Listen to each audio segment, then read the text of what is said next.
Good day. My name is Mike Flores. I am fortunate to serve as the Chancellor of the Alamo Colleges District, and welcome to A Seat at the Table. These are live streamed episodes that feature special guests and often align with the impact that our initiatives and our efforts are having for students at the Alamo Colleges District.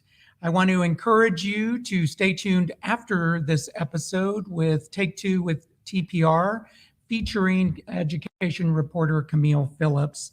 And throughout these discussions, of course, we encourage you to engage with us so we can answer any questions that you have related to our topic. Today, we'll be discussing AlamoBOOKS Plus. So please feel free to comment, pose questions, so we can go ahead and have an interaction and dialogue. Now, last week, Alamo Colleges District announced, together with our partners, Barnes & Noble College, which is a leading national provider of educational resources, what we call AlamoBOOKS Plus, which will provide no-cost digital instructional materials beginning in January of 22 and continuing all the way through the spring and the summer of 22. This will ensure that all students receive, actually in their ACES account, ready on day one, their digital instructional materials that are required for all of their courses. This essentially has been a journey of many years and eliminates the cost of instructional materials for our students. And not only does it do that, but it's also seamless in being able to ensure once they log in to ACES that all of their digital materials are already loaded and they're ready on their first day of class. So I'm thankful to be joined today by several special guests, and I want to introduce them to you. I would like to welcome our special guest for AlamoBOOKS Plus, which is Veronica Rosas Tatum. She's really a longtime friend and colleague, and based at Palo Alto College, an assistant professor of business management with 16 years of service. And I think if we were to use just the title, that wouldn't do justice, Veronica, to all of your efforts. So not only being involved instructionally within business, but also helping to nurture new faculty and also working with students, in particular, student leaders in student government and other co-curricular activities, as well as why you're here with us today, being a pioneer in universal access, in particular, early on with open educational resources. So I want to welcome you, and it's good to see you today. Thank you. And then we're also joined by Dr. Jean Sprague, who is our board chair. And as you know from various episodes of A Seat at the Table, we're fortunate to have Dr. Sprague with us today. How are you, Dr. Sprague? And I'm doing great. This is a especially exciting session for me. So well, good. Glad that we're finally to this point. And I think so. This is actually a pretty monumental past couple of weeks for us. Right. Looking at the launch of AlamoBOOKS Plus throughout the Alamo Colleges District, but we had the announcement last week in the campus center at St. Philip's College. And I'm going to actually begin, Dr. Sprague, with you. And what do you think about providing universal access to educational materials? Why has that been a strategic priority for the Board of Trustees? Well, indeed, it has been a strategic priority and a very long-term strategic priority. Starting well over 10 years ago, we identified the cost of books as a major problem for our students. And it's been a major goal of the board to find a way to lower that cost. Some of those things have paid off through the efforts of Veronica and others at our colleges to go to the open educational resources, which definitely lowers the cost. This now is a dramatic opportunity. So where we can actually offer educational materials, full educational materials to all our students at no cost. And that's in cooperation with Barnes & Noble, but this is a great opportunity. It was afforded to us with some federal funds from the COVID relief funds that we received. And so we have guaranteed funding of $17.1 million that's being put into this effort to provide these resources to our students. We also have the long-term goal of making this a permanent type of thing. The board is working out ways of strategic funding to carry out this program for the long-term future. So we believe that this is a strong investment that will keep our students going. More importantly, encourage those students who may not, may be sitting on the fence as far as being able to come to college, of saying, I don't have to worry about the cost of books. And that has been a major hurdle for many of our students. So thank you. Thank you. I know, Dr. Sprague, that the board, as you mentioned, has been mindful of ensuring access for our students, mindful of the cost of tuition, mindful of ensuring that we can provide wraparound supports. And now I think with this latest effort with AlamoBOOKS Plus, also ensuring no cost digital instructional materials to students. So I want to thank you. I know it's been a journey. The door is open and students are welcome. So, well, that's excellent. And I think with that, Dr. Sprague mentioned the door is welcome, and the door is open and students are welcome. And this effort has been a team effort. It's involved hundreds of faculty members throughout the Alamo College's district, and in particular, quite a number of pioneers. And so, Veronica, I know you've been on this journey as well for over a decade. And so tell us a little bit more about how AlamoBOOKS Plus will work. Okay. AlamoBOOKS is going to, as you said, Dr. Flores, ensure that students have access to the digital resources that they need, the instructional materials. They're going to, the qualifying students are going to be receiving an email. And so they will not have to do anything to opt in. It's going to be an automatic communication to them. And then what they'll be asked to do is to decide how they want their instructional materials delivered to them, whether it will be that they'll pick them up or they'll be delivered to their homes. So that's, you know, that's kind of the top, I guess, echelon of what's going to happen. I think that's interesting. What we're doing is essentially aligning really with our experience in every other facet of our life, right?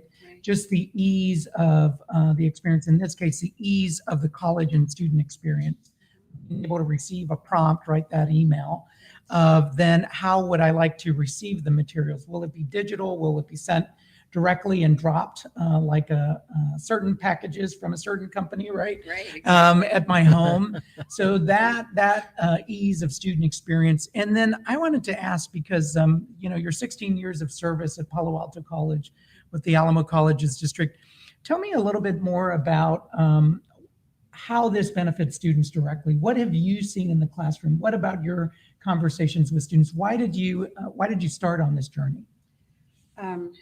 Most importantly, because on day one, when a student enters the classroom and they start their semester, if they don't have their instructional materials, they're already starting at a deficit. Right. And I think that's what the board recognized. Dr. Flores, that's what you've recognized. And us as educators, we definitely want to see our students prepared for success. And for some of our students, it was a choice. Do I buy a textbook or do I fill my tank up with gas? Do I provide food or clothing for my family? And because textbooks were so expensive, it made a big difference to us that we started a journey. And I will say that the real pioneers, people like Suzelle Molina and people like John Dunn, who was retired now but was in computing sciences, those were the two people I remember looking up to and thinking, they're just so passionate and so dedicated about making sure that students have access to instructional materials, that they did research on their own and they discovered alternate instructional materials. So that was something that we thought was very important. And I just grabbed onto that because we're all in that together with our students. Well, that's great. I think it has been, if the student didn't have resources, financial resources, then catch as catch can, as you mentioned, right? So Yes, students not having that instructional material and trying to figure out how to access it, right? Working with a friend or being able to see what they would do. What you mentioned kind of this journey, and several other colleagues that pioneered these efforts. Tell us a little bit more about open educational resources in particular. If students are not able to get their books through Alamo Books Plus, that digital copy, can they take a course that offers OER? Absolutely. When they go to register on ACES, they will see a description of the course, and that description will include a phrase called Alamo Open. And Alamo Open indicates that that course, that section of that course, has open educational resource materials that are provided on the course shell through Canvas, which is the learning management system. So the students will, as soon as they log into their course, their materials will be available to them day one. Well, that's excellent. So what essentially for folks that are tuning in or will tune in later is just being able to provide those no-cost instructional materials options. So Alamo Books Plus, in which you'll get the prompt, as Professor Rosas Tatum mentioned, and ask you how you would like to receive your instructional materials, whether digital through the ACES portal or whether dropped at your home, essentially almost like Amazon or other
and for now and for the future. We look forward to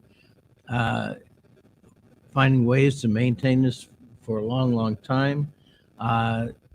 We'll add it to the other parts of Alamo College's greatness. How's that?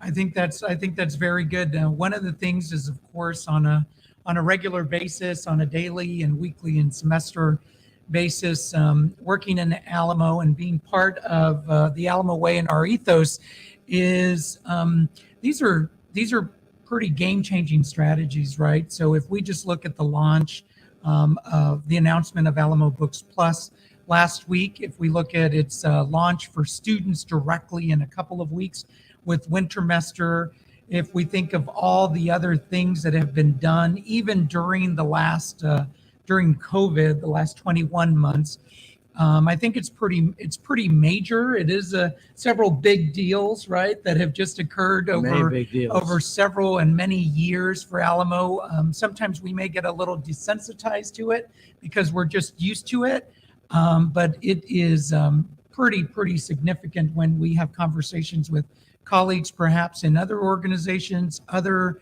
educational institutions, whether community colleges or universities, here within our community, the state, or even nationally. So definitely, I think this is a game-changing strategy for students directly. It's involved alignment and a collective impact strategy all the way from Dr. Sprague, our board chair, and the trustees through our leadership team. Most importantly, working with hundreds of faculty members that are going to be able to provide this option for students. And so it's just been a Alamo team effort. The next question that's coming through is, how long will Alamo Books Plus last? So it's starting in 2 weeks with Wintermester. It will continue all the way through August of 22. Dr. Sprague had mentioned we're utilizing federal funds, which is an investment of up to $17 million. But Dr. Sprague has charged us and the team and faculty and staff to look at what we call institutionalizing it. How do we ensure it continues from September 1 of 22 in perpetuity for students? And so that's our task. We have many options that we're looking at right now. Right. I think one of the things, Dr. Sprague, that we've talked about is just how do we continue to increase open educational resources to be able to balance that with digital instructional materials that will be provided through Alamo Books Plus, and always being mindful of the cost of instructional materials. One of the things that we mentioned last week in the announcement for Alamo Books Plus was that students on average are spending close to $1,500 a year just on instructional materials. The cost actually for a student to register for a semester and take 12 hours is $1,500. So I know that's why you all have been watching and being mindful of the cost overall. Well, it is, and I think you mentioned the cost in coming years, but we see that cost decreasing, cost to the district decreasing with OER coming on board. So I think the prospects are bright for this continuing program. So I think, as mentioned by Dr. Sprague, and definitely with the passion and commitment of Professor Rosas Tatum and all of her colleagues, we see that actually we will continue to enhance open educational resources. You had mentioned, Veronica, about just where things were about 10 years ago and where they are now. What's really exciting about that to you as an educator? I think when we talk about the cost savings, Dr. Flores, and we report that to our administration at our colleges, we're talking cost savings in the millions for our students, and that's very exciting. Another thing that I would say is that I'm on a task force, a district task force that is run by Philip Anaya, and that task force started as universal access. It's now transitioned to Alamo Books Plus, but it is definitely a group of dedicated faculty at all of the Alamo colleges, represented by all 5 colleges, and so I know that the energy and the synergy continues to exist for what Dr. Sprague mentioned, to have open educational resources available and have sections at all of the colleges where students can register. They could have been doing that all along. Mm-hmm. There aren't as many perhaps as the students would like. We find that they fill up. Once students realize that Alamo Open means that they do not pay for a textbook, they do find that to be very advantageous for them. Well, I think that is right there is actually the value of Alamo Books Plus. And so I also want to recognize the efforts of faculty members. Professor Rosas Tatum mentioned, in fact, the conversations in the work of faculty members. She mentioned a universal access task force and work group as part of that. We also had focus groups with students to be able to gather more feedback related to their experience. Definitely this builds on the conversations that Veronica and other professors and faculty have had throughout the Alamo colleges with students. Understanding, I think there is always an assumption that individuals would arrive with and come in with their textbooks on the first day. But we know that there are costs, actual costs and opportunity costs related to that. Can I afford this textbook? What are the other things that are putting pressure on my pocketbook?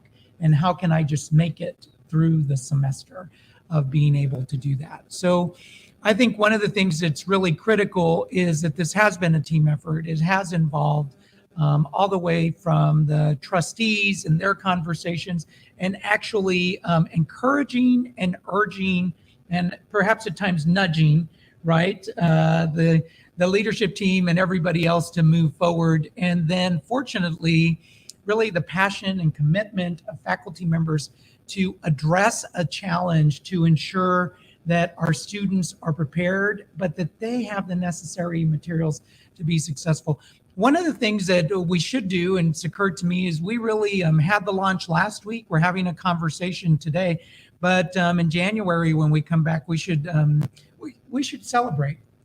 So we should have the task force and the work group come together with the board and everybody else to really celebrate that moment. We know we have a journey ahead of us, but we should celebrate the journey that we've been on to arrive at this point.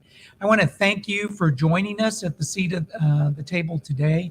I want to thank you for your questions and really as part of this conversation for a big deal, really a big idea of the launch of Alamo Books Plus, the passion and energy of our hundreds of faculty members impacting actually tens of thousands of students each and every year. Stay tuned for Take Two with TPR with education reporter Camille Phillips. Thank you for being with us.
Good morning and welcome to Take Two with TPR. I'm Camille Phillips, the education reporter at Texas Public Radio. Take Two with TPR is a partnership with the Alamo Colleges District. We follow up after a seat at the table episodes and ask a few more questions and then dig a little deeper. And we often get to talk to a student, which is the case today. I'm here with Chancellor Mike Flores and Northeast Lakeview student Talia Christian, right? Yes. You are the alternate student trustee for the district. And you're also a representative of your college on campus, right? Yes, Yep. I am. Perfect. Okay.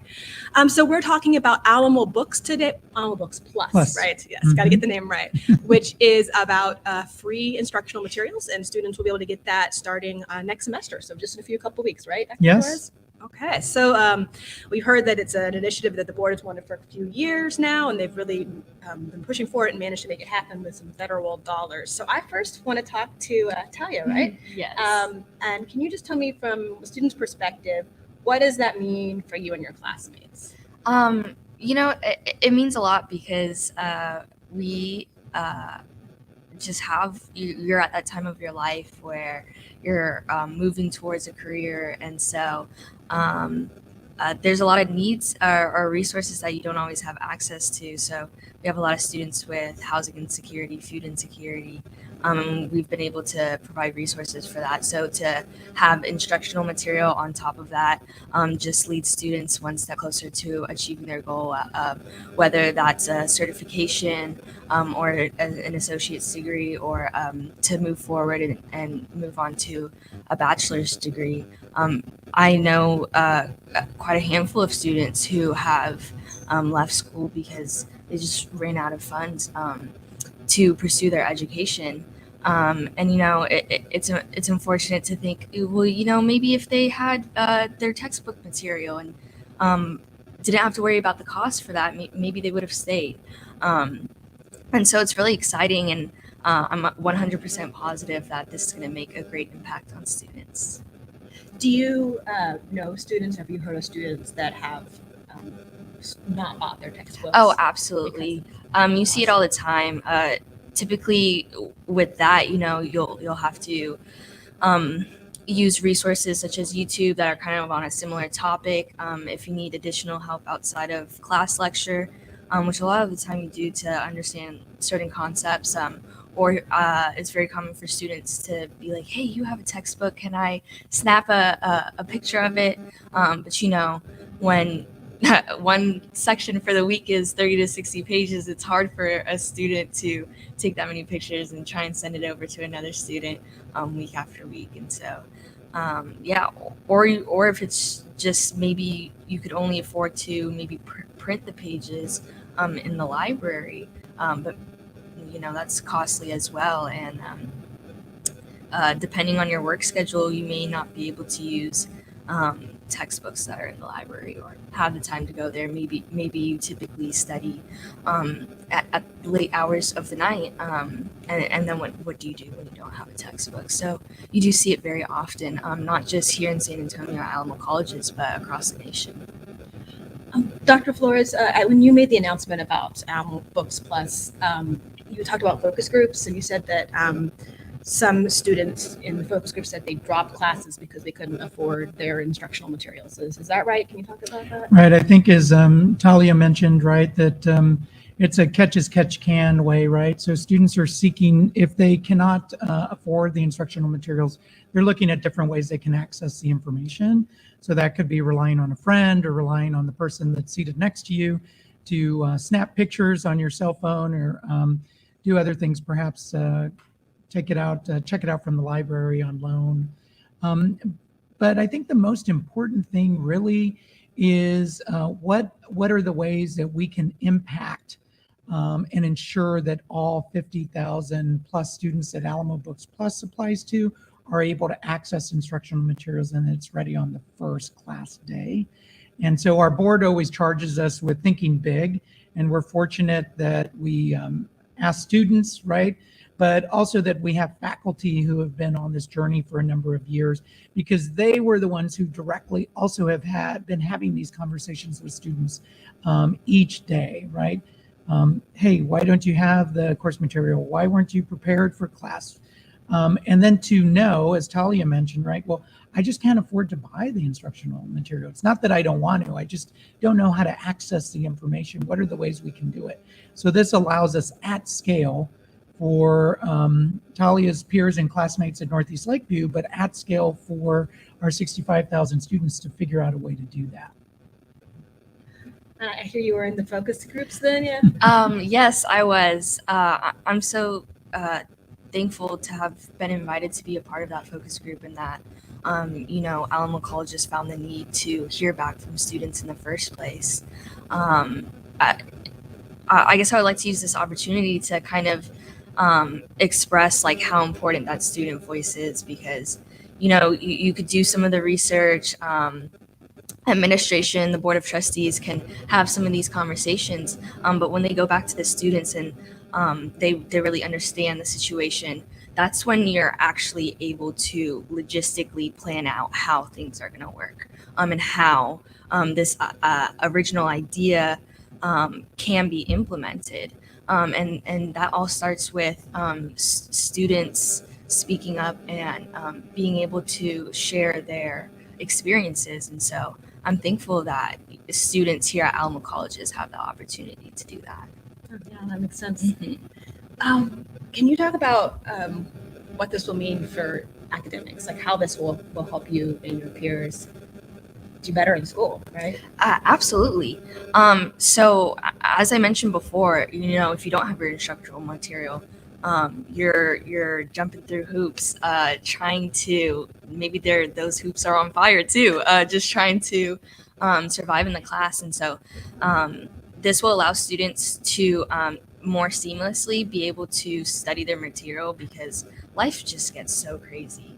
And students who are already paying for tuition should not have to be jumping through hoops to obtain the rest of the information that they need to succeed in that class. And so this may mean an extra hour or two that they could go to their job, not trying to find all these resources. They have it right here. This could be an extra hour or two that they have with their kids. This could be an extra hour or two that they have to themselves, because that is very important as well.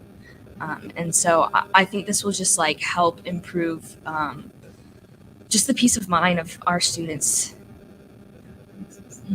Dr. Flores, do you know how much this will save on average for an Alamo College student? Or just, I know you talked about $1,500 is like the national average that college students pay, but I don't know if that's reflective of here locally.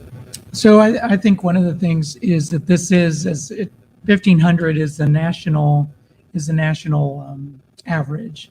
And this is a national problem. So what we found in conversations with students and with faculty members is it's pretty close to that amount. What gives me pause is that's what it costs for a full-time load for a semester.